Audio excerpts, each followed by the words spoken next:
Hello, can you hear me? I can hear you. Good evening. Good evening. How are you? Good. Thank you for having me up on your panel. I really appreciate it. Of course. Yeah, this conversation, it starts with the current administration, or just like happy to hear your thoughts in general on, where we are in politics today in America. Where we're at, we're at a point where there's not going to be any reconciliation between the left and the right because the right wing believes that the left is purposely unaliving their figureheads. That's where I think we're at. Are you referring to the assassination of Charlie Kirk? I wouldn't use that term on your TikTok live. Maybe you're new to TikTok, but they will definitely zap you for using words like that. Yes. Well, I mean, I do like to keep it real. I think what happened to Charlie was egregious, and there should have been entire condemnation on both sides. Um, Yeah, and I hear the skepticism you have for where people are. I really hope that's not the case. I hope that people can continue to honor that legacy and continue to speak on behalf of what they believe and not have to risk, getting unalived. Let me use the more Yeah, appropriate but the TikTok. problem is that they do. They do have to worry about that, and conservatives specifically are the ones who do, and not leftists, and that's why we have this issue. It's not an issue that you guys have to deal with. Your speakers aren't under threat from right wingers doing this to you, and they never have been. If we go back to 2018 to right now, I can give you a comprehensive list of all of the left wingers who've been run out of colleges, threatened.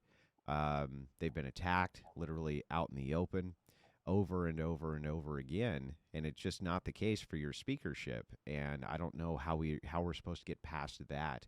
Your side thinks that my side are and that we're evil fascists and that we're trying to take away all of your human rights. If with rhetoric like that, why wouldn't leftists attempt to unalive our leadership? Yeah, if I may, I just want to give clarity because I'm new to this, as you guys can see. I want to be careful when we ascribe sides, like one side versus the other. One, it forces a binary that Americans don't necessarily have to ascribe to. Um, but obviously, it's like easier to talk about politics, calling it the left and the right.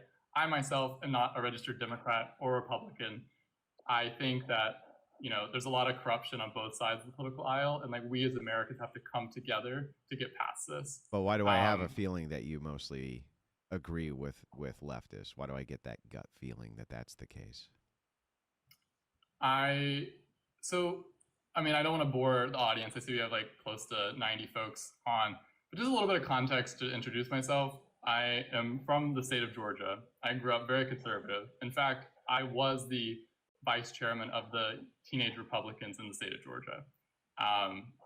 Come up from a conservative household. I have a lot of those values still today.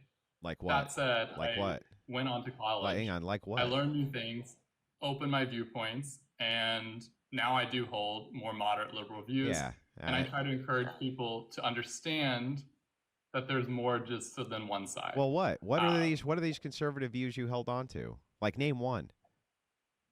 What? what do you mean? Yeah. Well, you said I grew up as a conservative in the, I believe you said, state of Georgia. You said that you were a member of the Young Republicans, and you held on to some of those values before you became a moderate liberal. Okay. What values did you hold on to then? Name one. I think, well, I don't know where you were from. I think in the South, Southern hospitality, Southern culture is still important. And like That's that not also that's bleeds not into a that's not values. a conservative or liberal value. That is a stake of culture that Southerners have when it comes to the idea of hospitality. That has nothing to do with political ideology. What did you hold on But it to actually from the does. right? What did you hold It on to actually from the bleeds right? into how you view certain community groups. Like, for instance, Southerners believe you open your door to neighbors, and I think that has fueled how we think about immigration today. Um, let's see, someone else wants to Yeah, join, but can but you answer my question? What political right wing ideology did you maintain post becoming a moderate liberal? What? it depends how you define conservative. For instance, like it's not binary, and that's I think Just give what me I'm trying to one. push Just give me past one too. value, dude. One. One right-wing value that you still hold. Just give me one. For instance, tax policy. Like, Okay. I think that some folks on the quote unquote left, if you're forcing a binary here, believe that the only way is through like massive taxes. But I think there's a moderate approach that is sensible where you tax super wealthy groups more money, have their fair That's a share. left-wing Again, growing up, policy. That's a left-wing policy. That's not a right-wing but policy to hear me tax out. tax the rich. Like, what do you mean? Hear me out though, because Okay. a lot of very hardworking middle class Americans, especially in the South, I just came back from the South, back in New York today. A lot of people fear that they are going to be disincentivized from working hard in this country, and that's not the case. There are Okay. moderate, Let's more try this. centrist viewpoints you can take. Well, let's try it this way then. Okay, let's try it a slightly different way. Even though tax the rich, definitely not a right wing prescription for anything.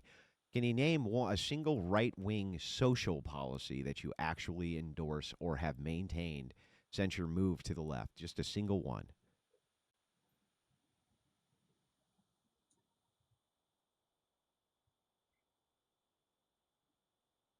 I mean, as a young person, it's a natural inclination to want to be more progressive and move society forward. Like, give me like what's something you believe, and then we can go back and forth on that. Oh, you want a whole host of right wing social policies? We could do LGBTQ marriage. We could do what's going on with creating a gender binary at the national level, which Trump did. There's only two genders. We can move into the various social policies of patriarchy. We can move into the social policies of trying to incentivize women to stay home while men are working. Okay, wait. Hang on. We can talk about the incentivization, or we can talk about the policies which are anti-feminist from the conservative grassroots movement and the very idea that feminism is actually choking women. We could talk about the stance. We can talk about all of these things. There's so many social policies from the right. I could just keep going on and on and on and on and on. Can you name one that you actually support? Just one. Yeah, so I think a lot of folks on the left are vehemently against any form of bans on sports. I've seen the data.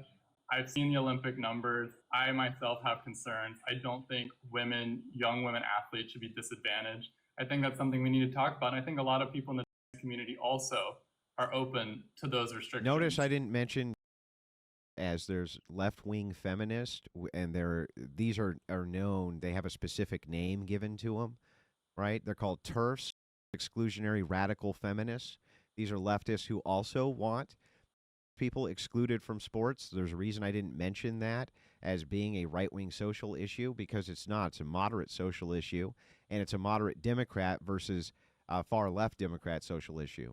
The right wants a two-gender binary standard applied across the nation, and to state that there's only two and there's only ever going to be two. So if you don't agree with that, you don't agree with that right-wing social policy, right?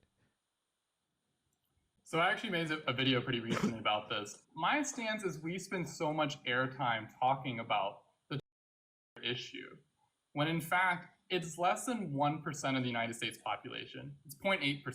Roughly 2.8 million. But dude, this is a Americans pivot. identify as This is a transgender. pivot, though. You're not actually telling me any right-wing social policies you maintain, even though you maintain that you have some. What are they? Quite frankly, I don't, and Yeah. that's. Yeah, I agree. I You don't see that don't. as a problem. So maybe in the future, don't try to caveat it with the both sides and like, oh, hey, actually, I hold some right wing values too. You don't. You're a progressive. You're a progressive, dude. Just own it, right? Just Well, own it. to be fair, you spoke on social. You said any Yeah, but right-wing even when you're social talking about policies, tax there's more to issues, social, there's economic. right wing tax policy traditionally has not been to raise taxes for corporations, and that's what you And want right-wing is a tax wealth policy tax. also has been to lower the federal government, federal overreach, and that's not what we're seeing in the current administration, which is why we started with the point of like why you still No, support Trump. that is incorrect. I grew That up is a in a conservative- libertarian dream. The right wing has not been trying to limit What Yeah, happens that when was it a comes Republican GOP yeah, talking point for many years. when And then we abandoned that under the Trump administration. only when Again, in only when these were 2016, directly assaulting amendments like the Second Amendment, for instance, then it became about overreach because those are actual constitutional amendments our founders put there. These weren't amended 100 years later. They were there from the beginning. right. So if we want to hold the Constitution uniformly, then we also have to be concerned about overreach for the First Amendment, because that threatens Americans' rights to free speech, freedom of protest, freedom to petition, assembly, etc. We need to be concerned about that. Used to, Republicans were fierce defenders of the freedom of speech. That's not what we're seeing today. You did And that. before Hang on. You did that to yourselves. The Democrats also have violated freedom of speech. No, no, We've no, seen no, that. no, We've no, seen no. the weaponization What of the DOJ. freedom of speech I'm is not being gonna stand here violated? and What freedom do of what? speech is being violated for Democrats? What? President Trump, specifically Secretary Hegseth with the Department of Yeah. War or Defense, Yeah. basically said that if you're in the press corps at the Pentagon, you have to sign this petition to remain in the press corps. So? And every single news outlet except for One American News abandoned ship because they're like, this is ridiculous. This is against the freedom of press. And this is coming down from the Department of War saying that they can't do that. No. So let me explain. If Fox News calls out the BS, we have to understand that's pretty bad. Let me explain to you, because maybe you don't know bar. how this works. But what used to happen with the White House press corps is they would go in, they would get a White House talking points memo. They would run those stories of the day from the White House talking points memo. The president does not have to ever brief the press about anything. Did you know that? Not only that, not only does he not have to brief the press about anything, but he can set up any controls he wants for how he briefs the press. It's completely at his disposal. How is that violating? Hang on. How is that violating anybody's freedom of speech? We're talking about freedom of press, or at least that's what I'm How talking is that about right violating now. the freedom of press? Freedom of press is all about transparency. It's about putting people where they need to be No, it's in order not. to give the American public the news. Freedom of press is saying that you can write what you want, which is a criticism of an administration or a government official or government policy, and that you have the freedom. But you have to be to the source of the news. No, correct? you don't. So you're saying that the press has a right to have access to the president? We're talking about the Pentagon. Does the press doesn't have the right to have access to the Pentagon either? As an American who wants to know news, that's nice. Why would you advocate against that? I'm not advocating against anything. I'm explaining to you that your freedom of press, your freedom of press does not give you access. It doesn't give you access to anybody.